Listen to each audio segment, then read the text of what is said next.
Welcome to a new way. He has put you on a new journey. Hold close to him and follow what he says. Sent the final prophet Muhammad to mankind a mercy. Welcome to a new way.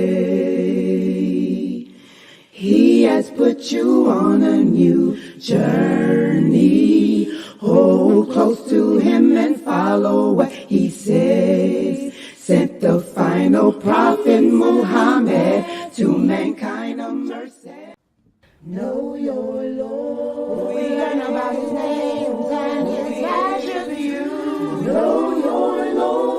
What he approves and disapproves. Know your Lord. Believe in all things that he has brought forth. Know his oneness, Lord. Know Your Lord, part of the Right Belief series by Sheikh Kareem Abu Zaid, right here on Sunnahfollowers. Being taught by Ustada Layla Nashiba as she lays down the foundations to get you together. Learn about your Lord. Know your Lord. Streaming on all major platforms. Channel Sunnahfollowers. Assalamu alaikum. Get to know your Lord. First part of the Right Belief series by Sheikh Kareem Abu Zaid.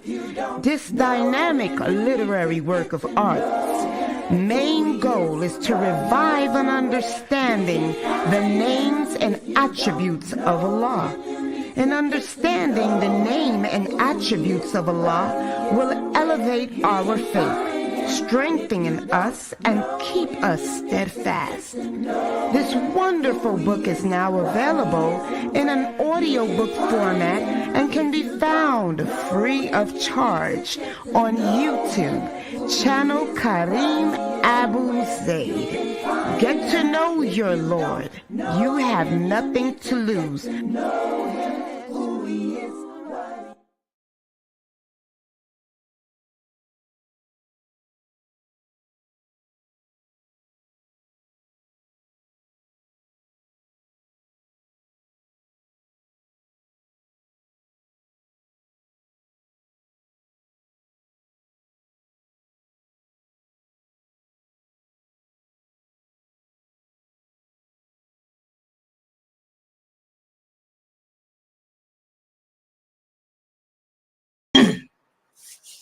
Ina alhamdulillah, wa salat, wa salam ala wa rasulallah. First of all, let me just share with everybody, this was not supposed to be the class today.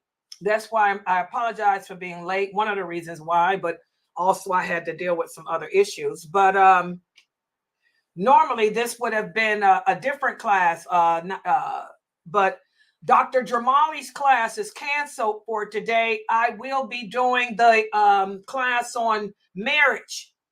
Just let everybody know, I will do the class on marriage at 9:30 Eastern Standard Time tonight, inshallah. So, I know that's a change in schedule.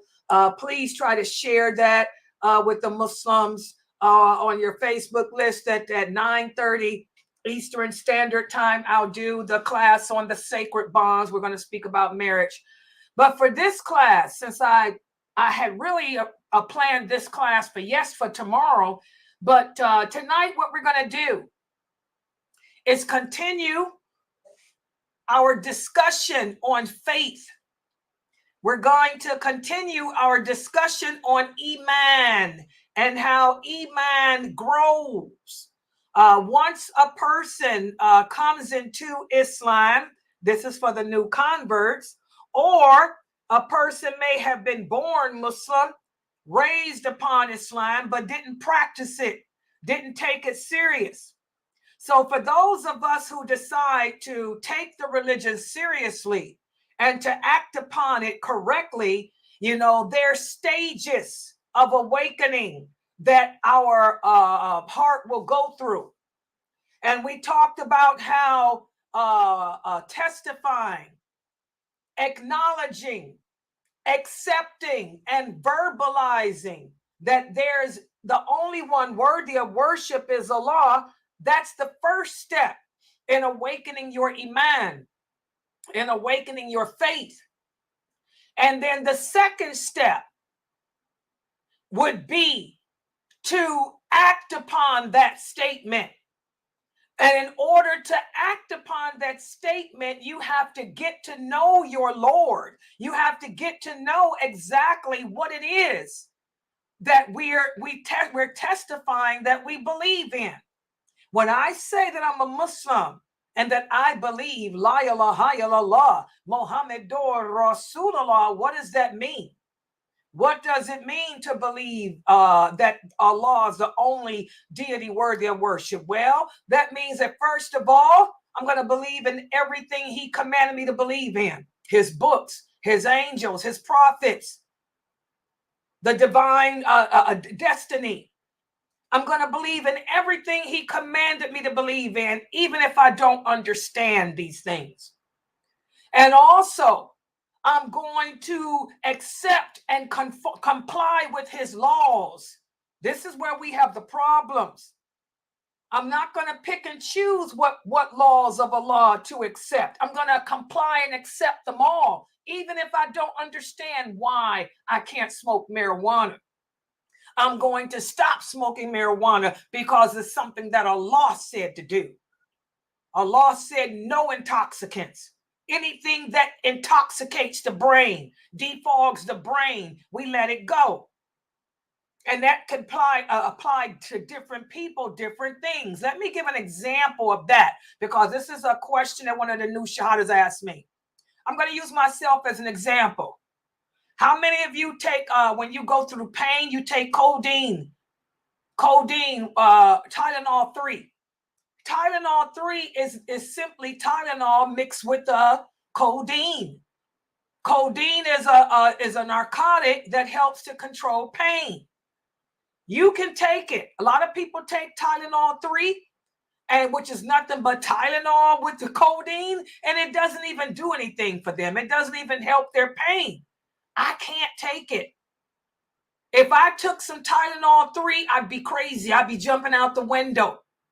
I wouldn't know who I am, where I'm at, or what I'm doing. So intoxicants, all of us are different when it comes to the medicines. You know, in my chart, it says in my chart, don't give her anything higher than regular Tylenol. It says that this woman cannot has a bad reaction to anything higher than over-the-counter Tylenol. Any intoxicant, any narcotic is going to have me jumping out the window. So, you know, we comply to the laws of Allah, even if we don't understand why. Okay. And once we start complying to Allah's laws, doing the things Allah commanded us to do, what happens? That's when we find ourselves in submission to Allah, which is the meaning of the Arabic word Islam. Islam means to submit yourself totally to Allah. It's total submission to Allah.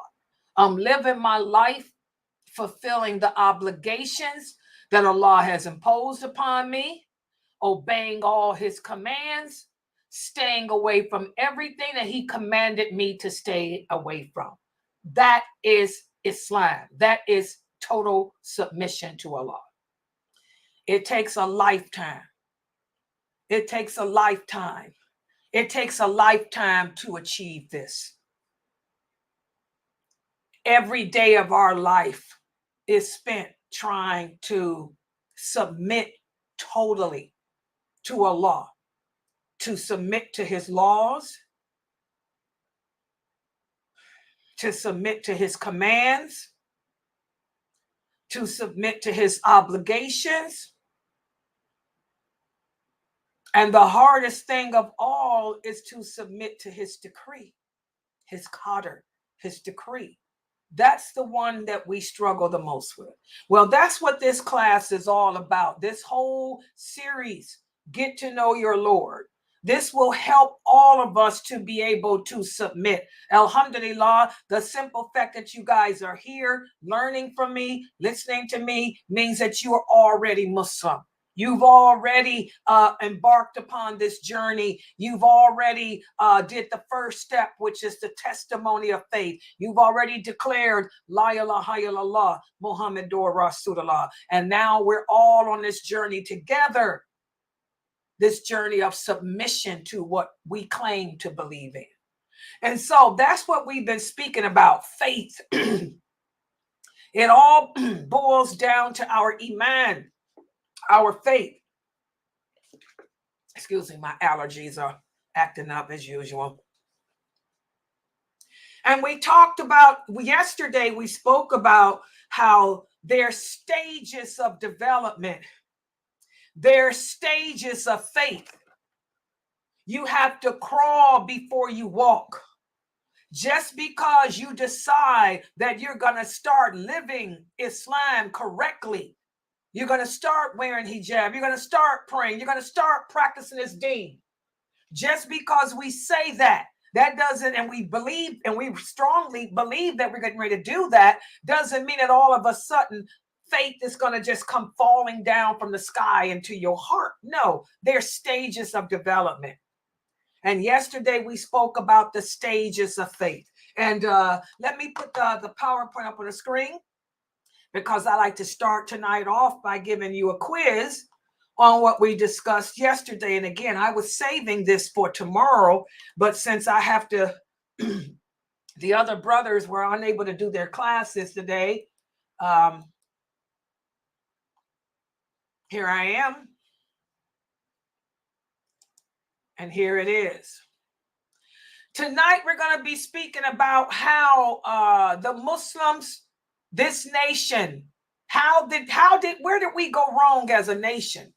How this nation deviated away from faith, the true, correct belief. But before we get to that, here's a quiz from yesterday's lecture. Let's put it on the screen. Oh, God, did I mess it up? Yes, I did. Hold on, let me try it again. It's so hard for me to work this PowerPoint and Zoom at the same time. I see why people don't use Zoom when they stream. It gets in the way of everything. I cannot minimize this big, black, ugly thing that's blocking where I can't read. Okay, let's look at the first question. This is a scenario that I put together from yesterday. Yesterday, we talked about how as we go through the process of developing our faith, securing it in our heart, there's going to be obstacles that our personal jinn will throw at us to try to keep us from maintaining that faith and causing it to grow. So let's see how well you can identify the 3 different obstacles that we spoke about yesterday. We spoke about 3 obstacles that stand in the way of belief in Allah and submitting and submittance to Him.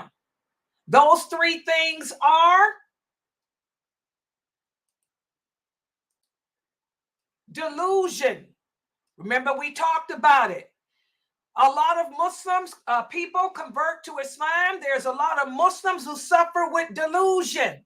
What does it mean to be deluded of faith? It means to imagine or believe that things are impossible, that are possible, or the opposite, to imagine or believe that things are possible, that are not possible. A lot of Muslims suffer with that.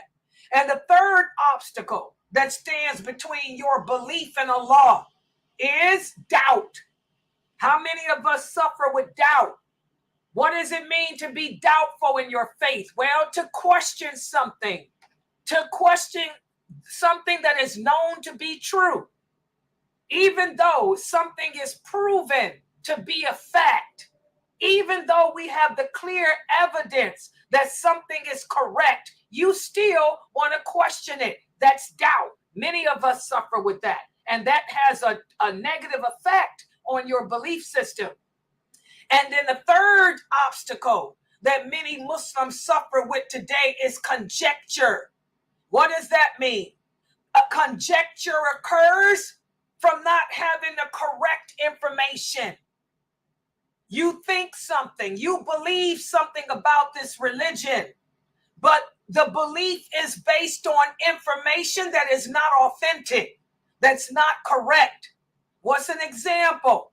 There's a lot of Muslims out there that believe that women have to cover their face. There's a lot of Muslims out there that believe that makeup is haram. There's a lot of Muslims out there that believe that Muslim women are supposed to be ugly. There's a lot of Muslims out there that believe that men can just beat their wives because they don't like something about her. This is conjecture. This occurs because you don't have the correct information. You don't have the correct information about what's lawful, what's unlawful. You don't have the correct information as to how to treat your wife. Okay? So these are the three things that stand between our belief system and our practice and submittance to Allah. So let's look at the first scenario here. Abdul finds it hard to believe that a person can pray and follow the book that they believe in and still end up in hell. Abdul is suffering from an example of which of the following? Is he suffering from delusion? Is he suffering from doubt? Or is he suffering from conjecture? And I put the meaning in parentheses to help you guys. What do you guys think is the correct answer? And tell me why you believe it's the correct answer.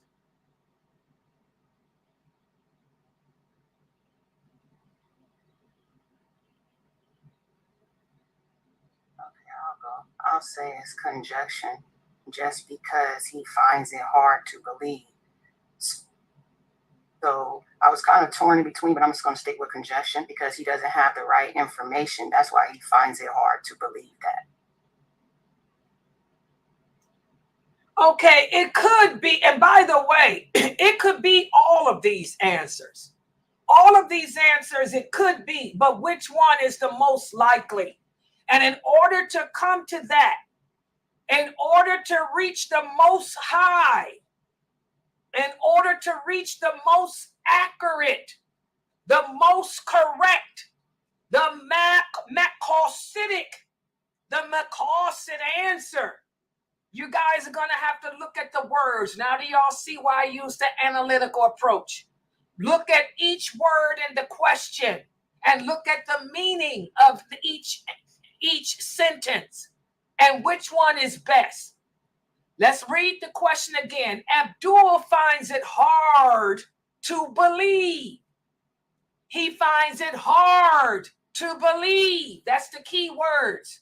The key words are hard to believe that a person can pray and follow the Bible, for example, and still end up in hell. What are the key words? The key words is hard to believe. Hard to believe.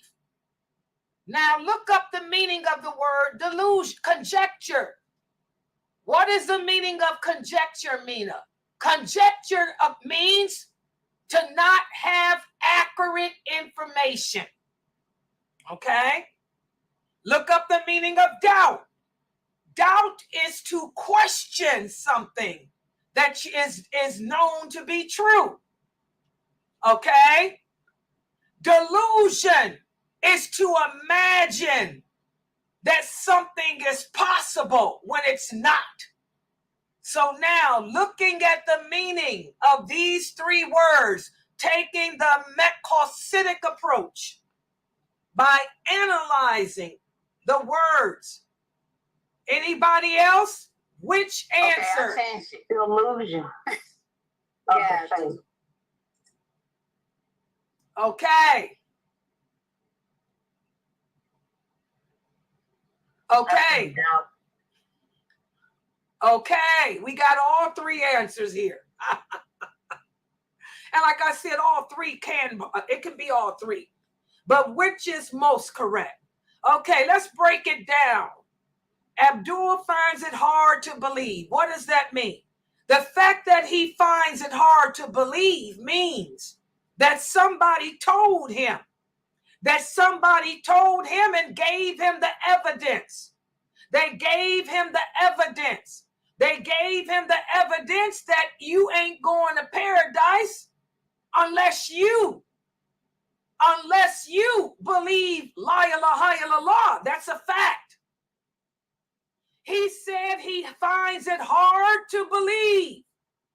He finds it hard to believe. Based on the meaning of those three words, which one gives you the nas, the word that hits right at home with what he's suffering with? Is he questioning something? Is he not having correct information? Or is he finding or imagining something or believing something is possible that isn't? What do y'all think? Can y'all come to an agreement on one answer? I'm going to go with doubt. Yeah. Doubt, because he got facts that he's still questioning. Is he questioning? Oh, look at the words, the analytical approach. Now, do y'all see I've never been mean? I've been teaching the way the prophet taught. I'm using the analytical approach. Look at the words. Does this say that Abdul is questioning? What is the question? The question is, Abdul finds it hard to believe that something will occur. Is that the question, or is Abdul questioning whether or not something occurs? What does it mean to question something, guys? To question something means, does this happen or does that happen? If this happened, is he doing that, or is he finding it hard to believe something? What is the meaning of these words? This is basic English. This ain't Arabic. Hard to believe in something. He's having a hard time believing in something. So, and then the belief is a part of the faith. So what's the answer? He's questioning the faith. So it's delusion of faith. It's delusion. Delusion, guys.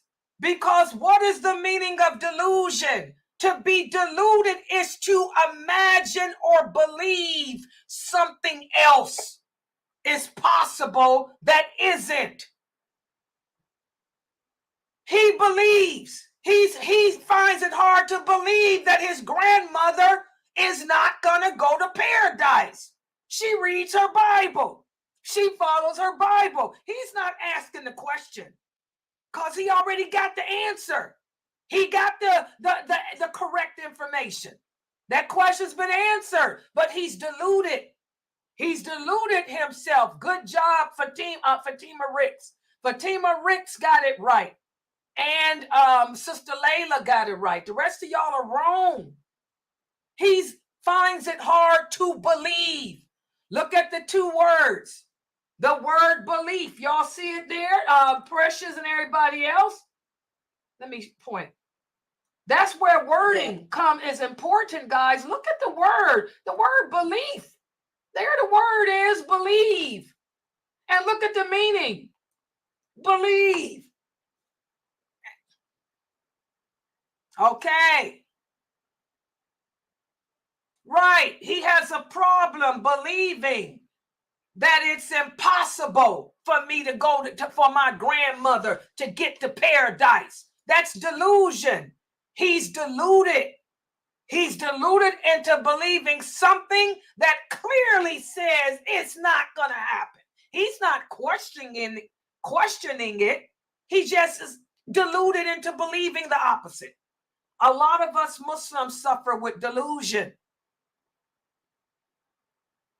A lot of you brothers suffer with delusion. A lot of you brothers, let's talk about the topic that we're going to have on Friday. And by the way, I did talk to Dr. Jamali today, and he told me it's those people who call themselves from the Hanafi that believe, that are deluded into thinking that if you marry a woman over the age of 40, that's a waste. That's the people that call themselves Hanafi, and they're so far from Imam Hanafi that it ain't funny. Okay, that's those people. They're deluded. These are men who are so deluded into believing that once a woman turns 40, that she's no good, that they'll divorce their wives. Imam Hanafi didn't tell nobody to do that. The companions definitely didn't say that. Neither did Allah or the Prophet. But that's an example of delusion. So those brothers out there who will tell you that they don't want to marry a woman over 40, or they divorce their wives because their wives turn 40, they're deluded. They really believe that something is not possible. They really believe that a woman over 40 can't bring you no enjoyment. They really believe that when a woman turns 40, she's ugly and old. Why do y'all think these brothers are shocked at me? I am 63 years old and they can't believe it. Remember, they used to say she's photoshopped. I'm not photoshopped. They've met me in real life. Jamali met me. Everybody know how I look. This is Layla. This ain't no Photoshop. I just proved your delusion to be exactly that, a delusion. So now do y'all understand delusion? Delusion is to believe something is not possible that is, or to believe something is possible that isn't. These are people who suffer with reality. They are deluded. They have a problem recognizing truth from falsehood. Okay, let's try another question. This might end up being the class for today. Just this quiz. Wait a minute, hold on. Let me get rid of this. Next question. What about this? Let me take that off. I just might make today this quiz because this is important. Y'all need to know this. What about this? Based on the three obstacles that stand in the way of our faith: delusion, which means to imagine or believe things to be possible that are impossible, and vice versa; or doubt, which is to question something that is known to be truthful or known to be false. And the third one is conjecture, which is to believe something because you don't have the correct information. Look at this question, this scenario. Amatullah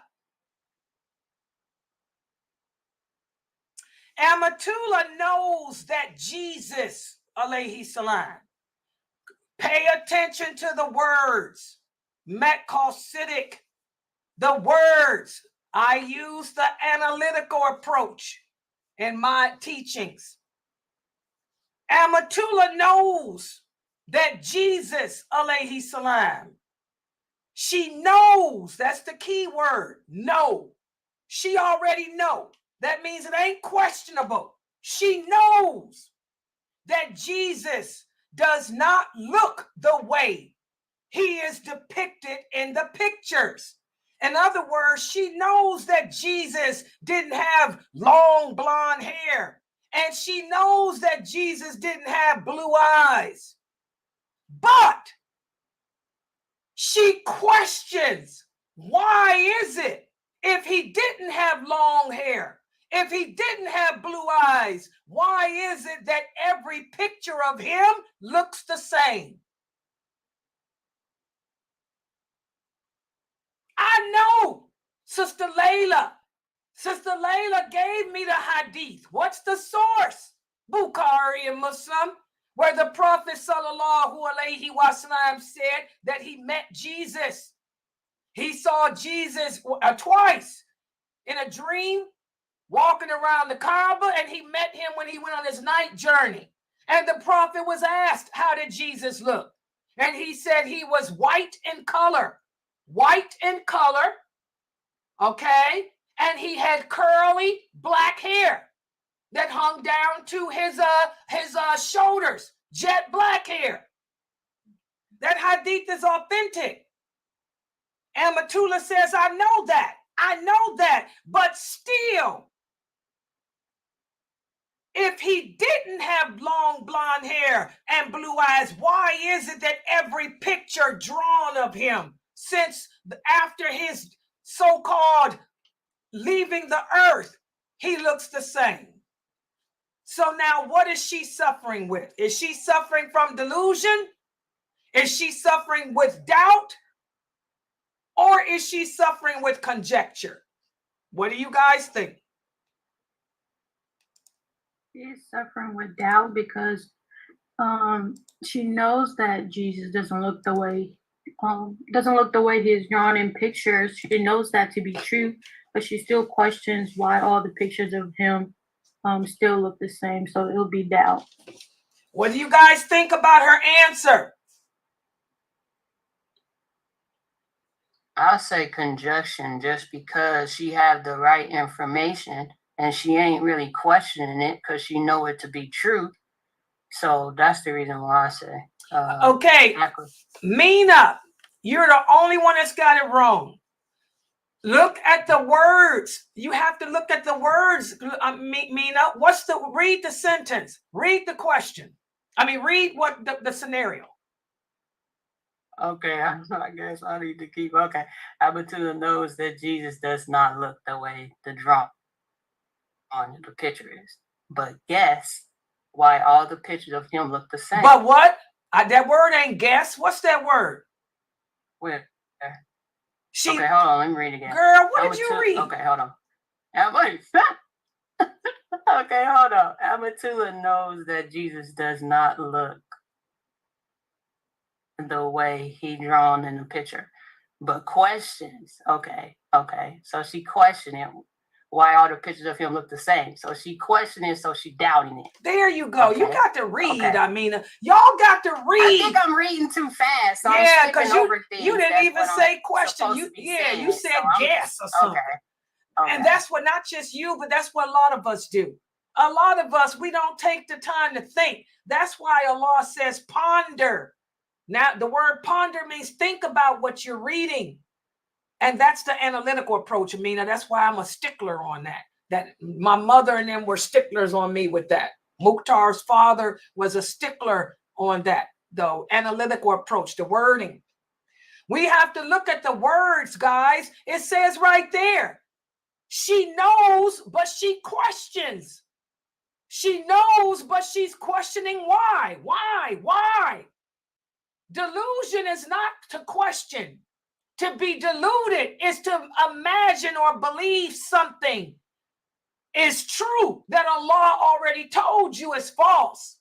To believe something that's the opposite of what Allah said. That's delusion. It's not conjecture, because conjecture means I'm just basing it on what I've been told, even though what I've been told is incorrect. No, this person said, I know that he doesn't look that way, but I'm questioning.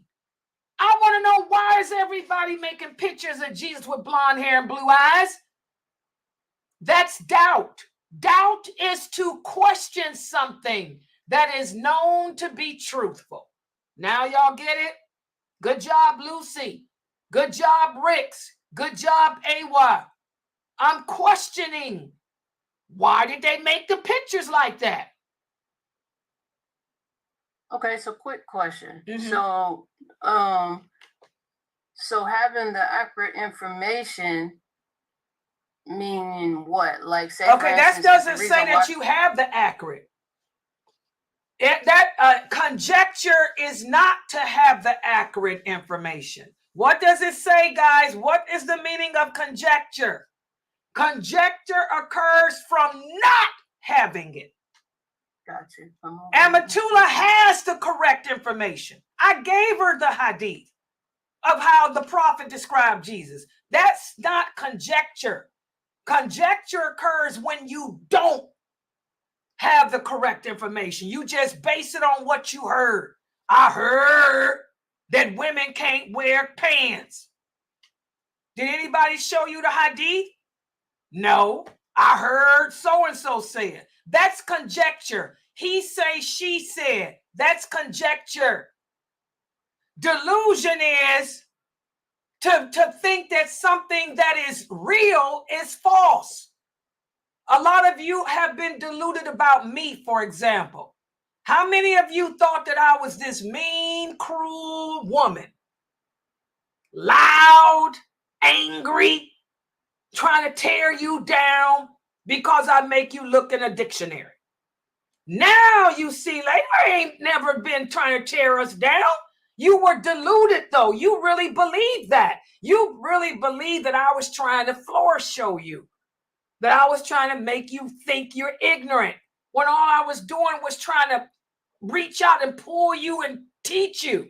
That's delusion. That's delusion. To think that truth is falsehood and to believe that falsehood is truth. A lot of us are deluded. You're deluded into believing that it's okay to be a feminist. You believe that women are oppressed in Islam, so you're going to become a feminist. That's delusion.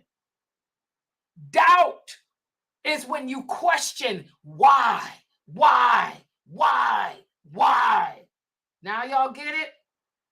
I know the truth, but why? I know the truth, but why? Y'all understand the difference now? Yeah, that's what that is. Okay. So let's look at another one. And this is all we're going to do today is this quiz, because this is important. And I think tomorrow I'm going to throw some more questions like this on. Okay. So for this one, Amatullah knows. The fact that she knows the truth means that she's not deluded. The fact that she knows the truth, it means that she doesn't suffer with conjecture. Conjecture is you were given misinformation. She was given the truth. But she's questioning the truth. She wants to know, why is it that every picture he looks the same? That's doubt. Is that clear to everybody? Layla, you got it too? Yes, ma'am. Okay, last question. What about this? Let's put them up there. Delusion of faith, which again means to imagine or believe that something is real that isn't, or something is false that isn't. Doubt is to question what you know to be truthful. And conjecture is to have the misinformation, to believe something based on misinformation. Let's look at this one. Abdul, and pay attention to the wording. Abdul was taught, he was taught that if a person doesn't pray all 5 prayers, even though the person knows it's wrong to not do them, you are a kafir. How many of us were taught that? That if I abandon the prayer, if I don't pray my salats, I'm a kafir. That's what he was taught. And because he was taught that, he believes that. So if a person comes to Abdul and says, I don't pray, then Abdul is going to call that person a kafir and think that that person's life is not sacred. Is this an example of delusion? And what is delusion? Delusion is to believe that things are possible that are not. Or is this an example of doubt? Doubt is to question what you know to be true. Or is this an example of conjecture? Conjecture occurs from not having the proper, correct information. Which one is Abdul suffering with? Conjecture, because he's just going by what he was taught without having the right accurate information. Does everybody agree? Yes. Yes. Amina, what do you think? Now that one is okay. Yeah. Yeah, this one is conjecture. Good job, Sabrine. Exactly. That's conjecture. That one was easy. He was just given the false information like so many of us. Many of us as Muslims are given false information. We were taught things about this religion that are not true. Like a lot of you sisters. A lot of you sisters were taught here in the West that because you are a Muslim, you can't be beautiful. That you were taught that makeup is haram. You were taught that it's haram to wear colors. You were taught that we can't show our face. You were taught that a woman can't speak. You were taught that a woman can't teach. You were taught. All of that stuff is you believed because it was all misinformation. That's why as Muslims, in order to develop your faith, we have to base everything on evidence. That's what Sheikh Saud was teaching you guys the other day in his lecture. How do we weigh the words of a teacher when it comes to a person speaking about Islam? How do we weigh their words? How do we measure what to take from them? How do we measure if that person is even qualified to speak about Islam? The measurement is the Quran and the Sunnah. Everything they say has to be backed up with a clear verse from the Quran.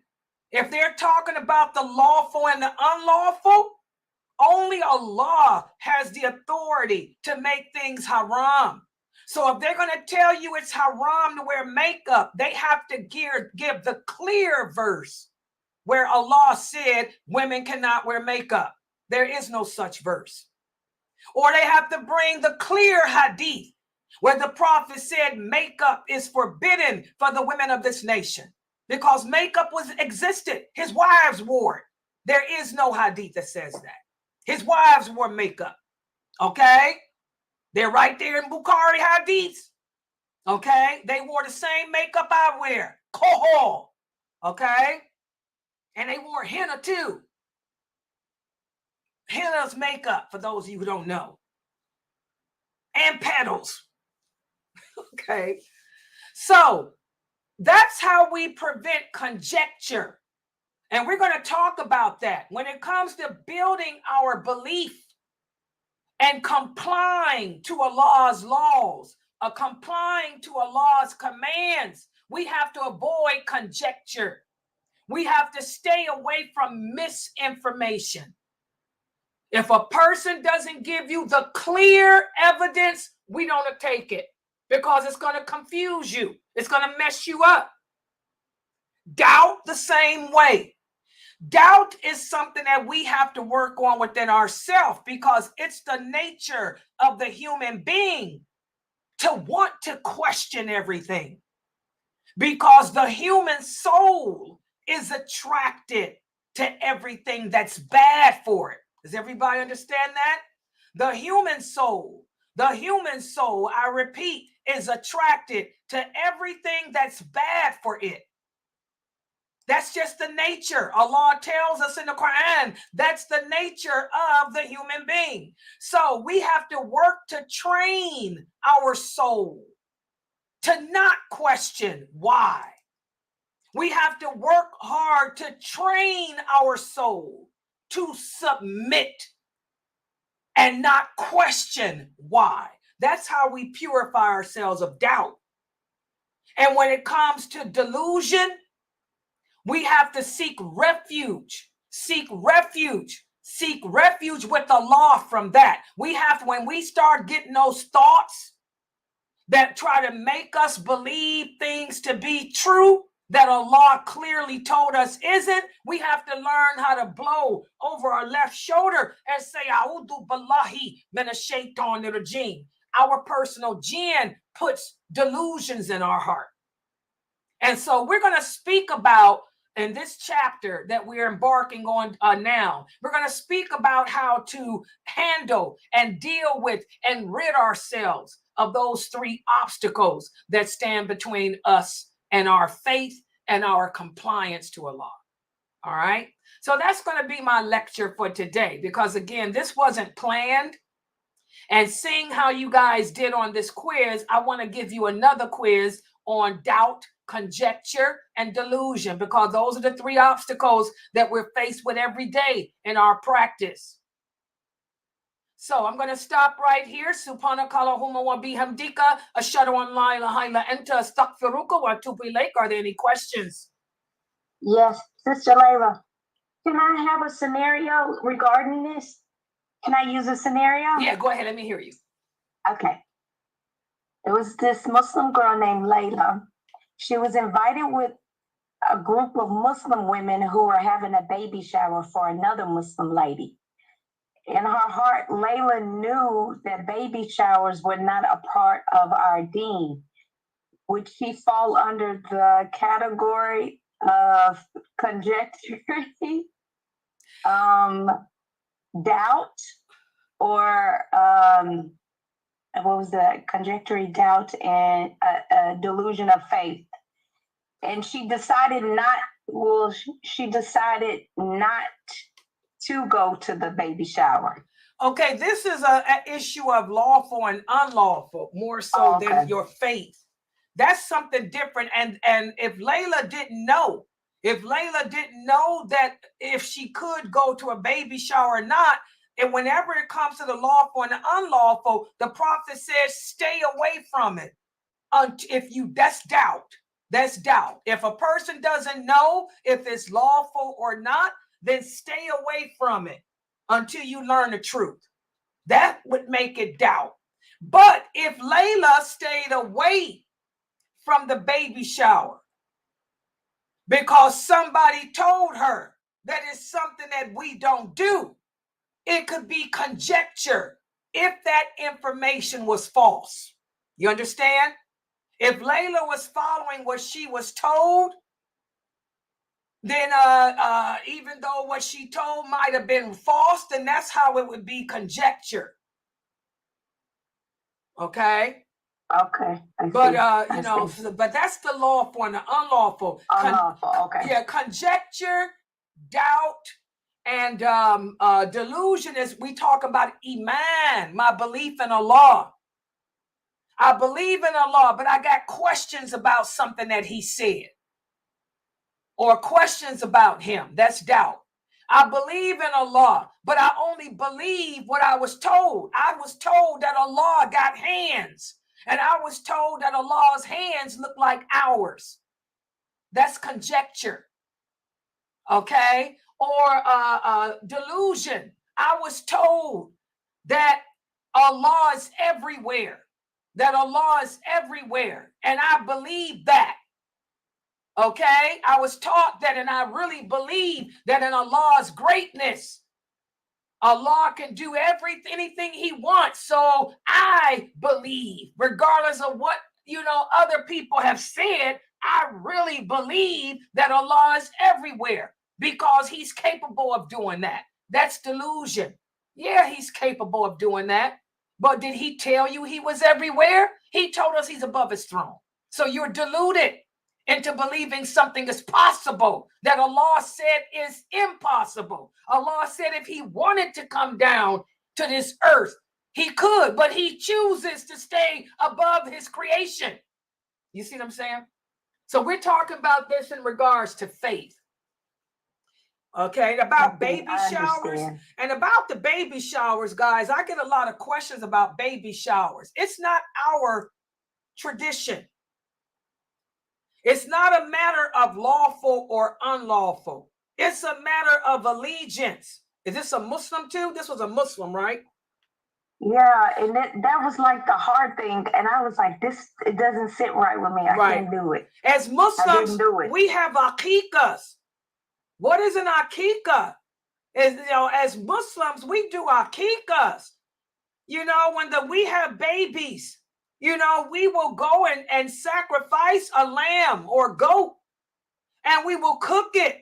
And the people will come to your home. They will bring you presents and gifts and make dua for you and the baby.